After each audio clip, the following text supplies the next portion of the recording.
Good morning. So when I was in graduate school, I was a runner, and a friend and I decided that we were going to run the Boston Marathon. And so we started training, and we overtrained, and I developed knee and back problems. So I went to see a physical therapist, and they told me that I had to stop running, and instead I should just stretch.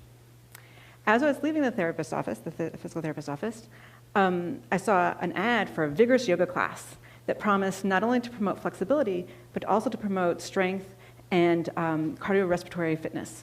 So I thought, oh, well, this is a great way that I can stretch, but also remain in shape, and maybe I could even still run the Boston Marathon. So I went to the yoga class, and I really enjoyed it, except for when the teacher would make all sorts of claims, all sorts of medical claims, but also all sorts of claims about, oh yes, it'll help you, increase your compassion and open your heart, and it's just like, my eyes would roll, and I think, yeah, I'm here for to stretch. But what's interesting was that after a couple of weeks, I started noticing some of these changes. I started noticing that I was calmer, and I was better able to handle difficult situations, and that indeed I was feeling more compassionate and open-hearted towards other people, and I was better able to see things from other people's point of view. And I was like, how could this be? How could this be? And I thought, well, maybe it's just a placebo response, right? She told me I was going to feel this, so maybe that's why I was feeling it. So I decided to do a literature search to see if there's any research on this. And lo and behold, there was quite a bit, showing both yoga and meditation are extremely effective for decreasing stress. They're also very good for reducing symptoms associated with numerous diseases, including depression, anxiety, pain, and insomnia. They also, there's a couple of very good studies demonstrating it can actually improve your ability to pay attention. And most interesting, I thought, virtually every study has shown that people are just happier. They report they're more satisfied with their life, and they have a higher quality of life. And so this was interesting to me. And so I decided to switch and start doing this sort of research. And so as a neuroscientist, how could this be happening?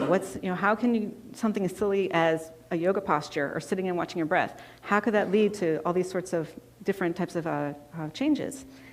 So what we know is that whenever you engage in a behavior over and over again, that this can lead to changes in your brain.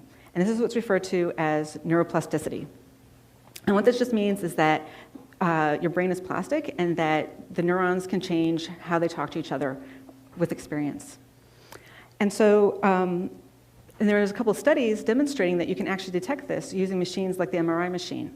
The first study was with juggling. They took people who had never ever juggled before, and they scanned them, and then they taught them how to juggle, and they said, keep practicing for 3 months. Then they brought them back after 3 months, and they scanned them a second time.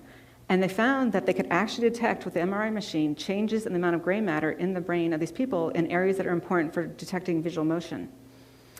So I thought, okay, 3 months, can we detect, can meditation change brain structure too? That's something as, simple as, juggling. What about meditation? So the first study we did, we recruited a bunch of people from the Boston area, and these were not monks or meditation teachers. These were just average Joes who on average practice meditation about 30 or 40 minutes a day. And we put them in the scanner, and we compared them to a group of people who are demographically matched, but who don't meditate.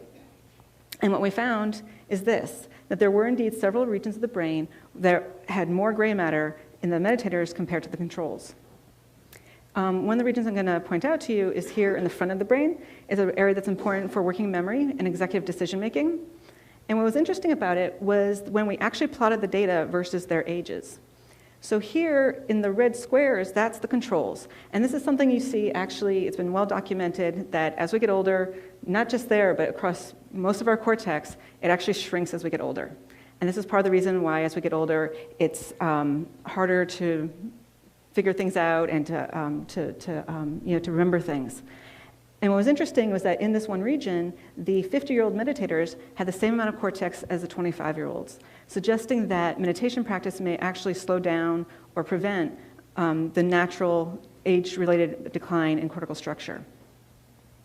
So now the critics, and there were many critics, said, well, meditators, they're weird. Maybe they're just like that before they started practicing, right? Or a lot of them, they're vegetarians, so maybe it has something to do with their diet or something else with their lifestyle, Couldn't possibly be the meditation, it had something else, right?